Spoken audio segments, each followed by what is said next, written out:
Hello there, friends. Today we're going to be solving a problem from Introduction to Mathematical Statistics by Hogg, McKean, and Craig. Before I get started, if there's any other problems you would like me to solve from a different textbook, worksheet, homework, exam, etc., feel free to let me know in the comments section. With that being said, let's get started with the problem. The problem is 1.64, and the problem goes as follows. You cast two dies independently, and you let x be equal to, sorry about that, you let x be equal to the absolute value of their difference. So two different die rolls. And then we're being asked to find the probability mass function of x.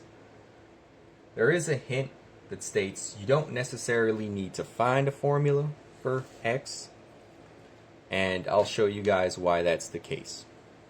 With that being stated, let's get started. So first things first, as a sort of little, you can sort of try to figure out exactly what values you could even reach from this. So a die, typically, six-sided die has six sides, so we have two dies. So the numbers we have to work with are 6, 5, 4, 3, 2, 1. Now, as you can see, the largest number we could possibly get is by dividing the largest value by the smallest. So the largest value we can get is 5. By that same merit, the smallest number we can get is just subtracting each number by itself. That's 0. And we should be, in theory, be able to find everything in between. So the numbers we can find are 5, 4, 3, 2, 1, 0. And that's it. There's no larger value that we can get, or no smaller value that we can get. And so we can actually just start finding, since it's a relatively small set of values, because this is just, you can either have, you have 6 on the first die roll and then 6 on the second. That's only 36 combinations, and really most of them are doubles. So it's just about 18, and we can find those fairly quickly. And so for 6, the only way you can get 5 is by 6, subtract 1, and then you double this, because you can also do 1 and 6. So 5 only has 2 different combinations. For 4, you can do 6, 2, again, both directions. And then you could do 5 and 1. And so you can, again, reverse these. So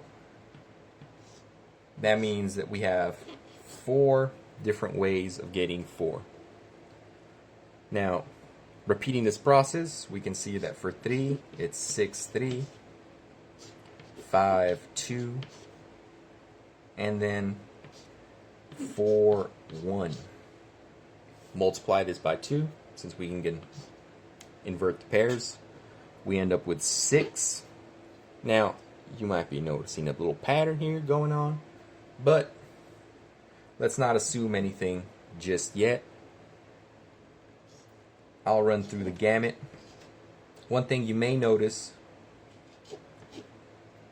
well, I'll keep that to myself. Anyways, 6, 4, 5, 3, 4, 2,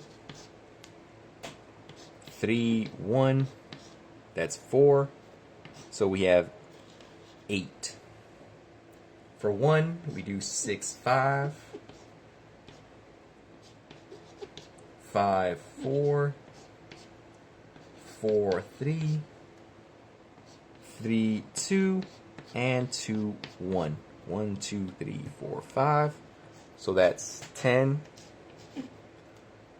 And for 0, you only have exact pairs like this, 6, 6, and you actually can't invert these. You know, 6, 6 is 6, 6, no matter how you write it. And you can go down 6, 6, 5, 5, etc.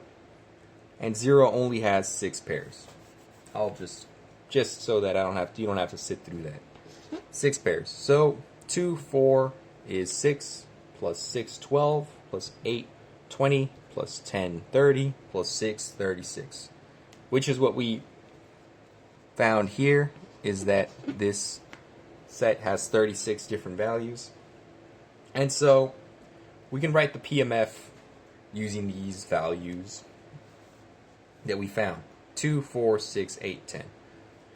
How would you find that, as a function? I'll leave that up to you.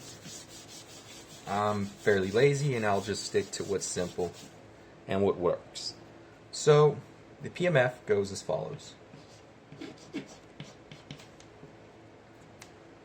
We'll start at 0 at x. So for at 0, it's 6 over 36. I won't simplify, just, again, laziness. For x equals 0, then it's 10 over 36. That x equals 1. In this case, when I'm writing x equals 1, I mean the difference between the two values is equal to such. Then it's 8 over 36. X equals 2. 6 over 36 for x equals 3. 4 over 36 for x equals 4. And I'll write it up here. 2 over 36, x equals 5. This way we map each value onto a certain probability. And so we've solved for the probability mass function of this problem. Now, if you have any questions, comments, etc., clarification, feel free to let me know in the comments section. As stated earlier, if there's something else you'd like me to solve, feel free to let me know in the comments section as well. Thank you for watching, and I hope you have a nice day.